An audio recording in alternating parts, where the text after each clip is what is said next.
Hey guys, what's going on? This is Chris again, bringing you another how-to. This one is going to be on how to install Dolphin Emulator.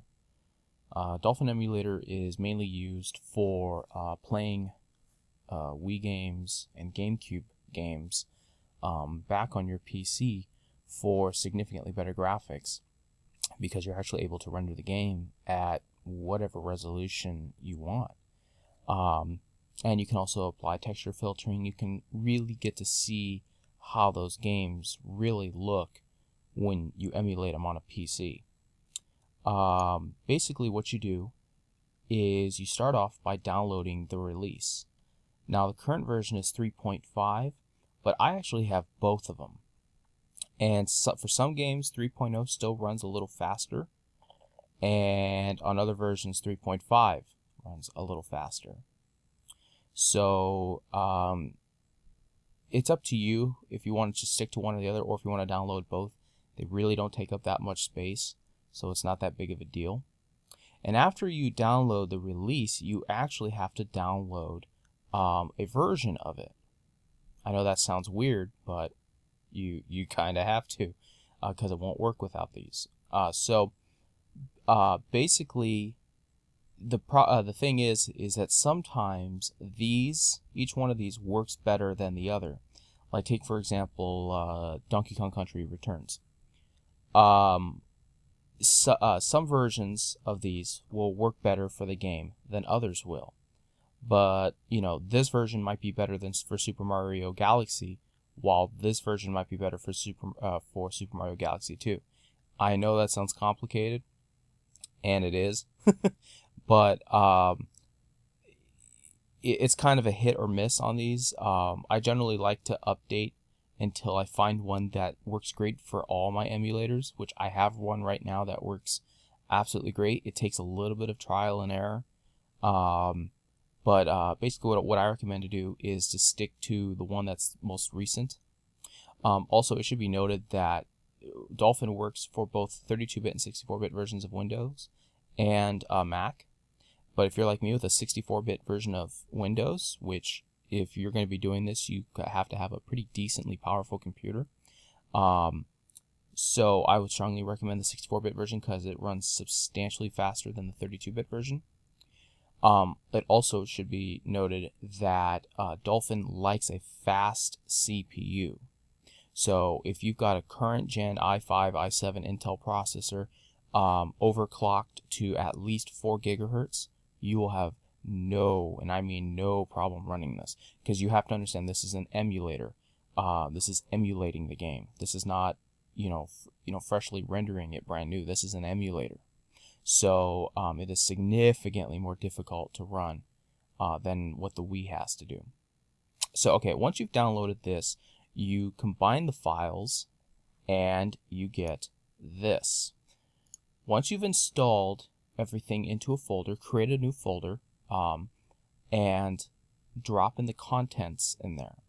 As you can see, if I go back, I have my Dolphin 3.0 and 3.5. This is my Nintendo emulator folder. So, and I have Dolphin 3.0 and 3.5. Once you've dropped in all the content, you drop in the actual 3.0, and then you drop in the version release on top of that, and replace any files or folders it wants to replace. At that point, you're actually ready to run Dolphin. Now, Dolphin only works, to my knowledge, I could be wrong on this, but to my knowledge, it only works with ISOs, the actual image of the game you want to play. To get that, there are multiple methods. First, if you own the game, which hopefully you do, you will extract the game off your Wii using, there's various softwares to be able to, that you can put on your Wii via the USB input or the SD card input. You can extract the game's image right from the disc onto your SD card or USB, and simply put it right in here, and you're good to go. Another method is you can, again, if you own the game, you torrent the game. That's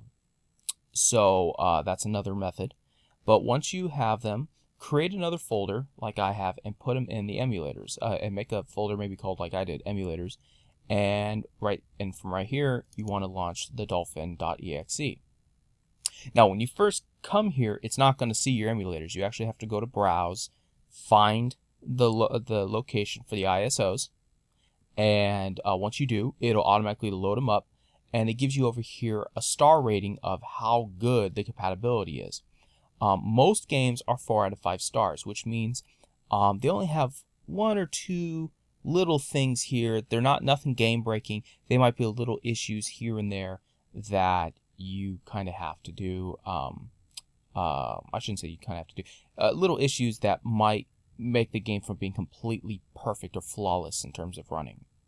Okay, once you've done this and you're at this point, you've got your games ready, don't launch it just yet. You want to configure the emulator. Now, the first thing you want to do is go to configuration and check all these different settings, and make sure you're at least running a dual core. Most of these are going to be automatically checked properly, and are generally ready to go. Audio, again, if you're like me, if you're using your video card's digital audio output, just leave it on either X-Audio 2 or D-Sound. D-Sound I actually kind of prefer. And then here you're able to kind of set up everything for the real basic stuff. Once you've done that, go to your graphics setting, and from here you can adjust the video settings on it. Now, this is your full screen resolution setting. Set this to your desktop resolution. And I personally, for me, recommend running VSync. VSync for me, at least on my system, the games run smoother, and I've never had a problem. In fact, even on games like Mario Galaxy 2 or Donkey Kong Country Returns, I've never even seen one of my cards go over 10%, power consumption or 10% GPU consumption. So don't worry about it diving below, 30 frames per second or any of that. But for me, I get a much smoother performance by running VSync on it.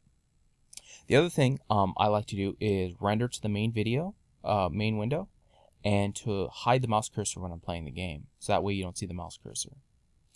The next thing you want to do is, this is your internal resolution. This is the internal buffer of the game's resolution.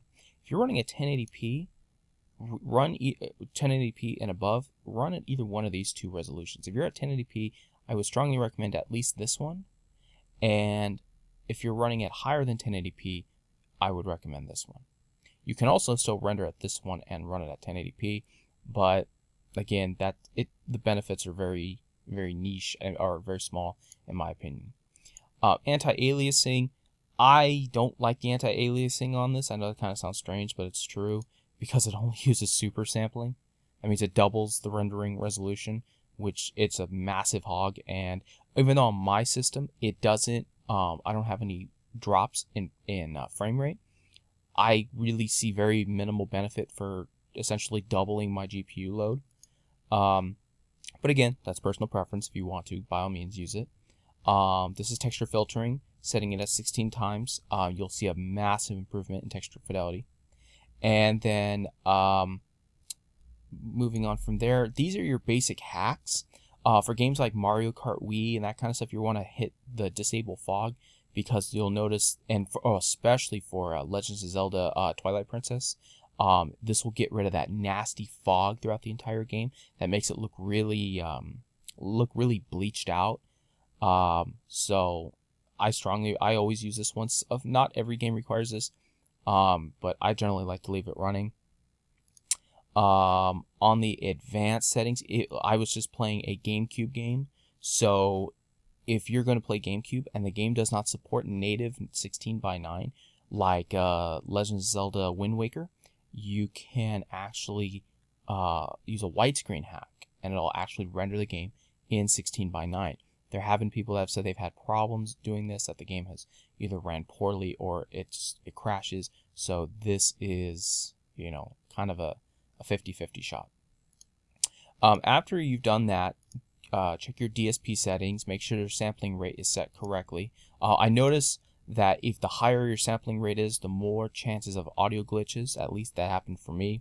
I noticed that running at 48 kilohertz, as long as I leave it there, I don't get any audio glitches. But if you, there's ways to make it run at 96 kilohertz and 192. I experienced nothing but problems with it. So again, it's up to you. These are your settings. Here you can go into the configuration and actually use a keyboard and mouse, or you can use a PS3 controller, an Xbox 360 controller, or an off-the-shelf, inexpensive controller. And here's where you actually set up and set the buttons up, and you can even change the extension of it, so you're tricking the emulator or the way the game thinks into thinking you either have a nunchuck with it, you're using a classic controller, the guitar controller, any of that stuff. And then it even has here on the side the options for it to be, for the Wii remote to be standing upright or sideways. So these are all your basic settings. Before you start manipulating this or start moving around, what I like to do is recommend for someone to create a profile. Just type in, default or something and hit save, and it'll save these settings. So in case you screw around with it, screw it up, you can always come back to default.